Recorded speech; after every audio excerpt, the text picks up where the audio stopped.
Hello SSS members! Nako, ang dami kong natatanggap guys na mga comments galing sa mga SSS members dyan na wala pang 60 years old.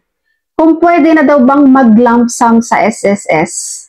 Meron dito, naka 30 years contributions na daw siya with SSS. Kung pwede daw na i-lump sum niya na yung 30 years, i-close niya yung account niya and mag-open siya ng panibagong account.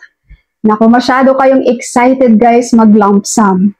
Ulitin ko lang po, ang lump sum or one-time cash payment sa SSS ay para lang po ito sa mga 60 years old pataas na hindi po nakaabot or hindi nabuo ang 120 months contribution sa SSS na kung saan ang 120 months na yan ay requirement sana para maging pensioner kayo ni SSS.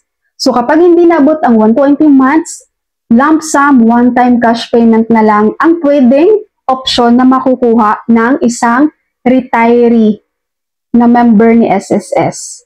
Pag sinasabi kong 60 years old guys, huwag nyo nang tawaran yan.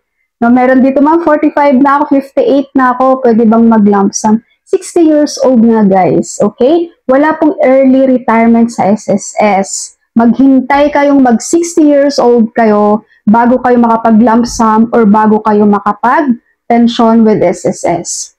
Malinaw po ba? So sana wala na akong marireceive na comment, ma'am, pwede ba akong mag-lump sum? Wala pa akong 60. Pag sinasabing 60, 60, okay? Huwag nang tawaran po. Ang SSS guys, pang long term yan. SSS, pag-ibig, no? So hindi yan katulad sa mga bangko. Meron like, for example, meron kayong bank account na anytime, anywhere, pwede nyo ma-withdraw, pwede nyo i-zero yon. Okay? Pwede nyo i-close anytime ang account nyo sa bangko.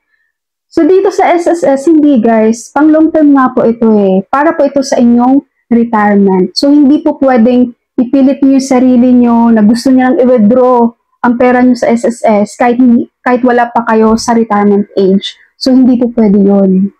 Kung yung mindset nyo guys, gusto nyo lang mag-withdraw ng mag-withdraw, hindi po kayo bagay sa SSS. Doon na lang kayo mag-save sa bangko para anytime, withdraw lang kayo ng withdraw doon, pagdating nyo ng katandaan nyo, wala rin na rin kayong pera.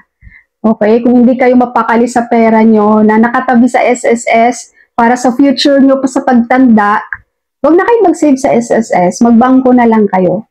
Alright, SSS members, that's all for my video for today. Thank you so much for watching everyone. God bless you all.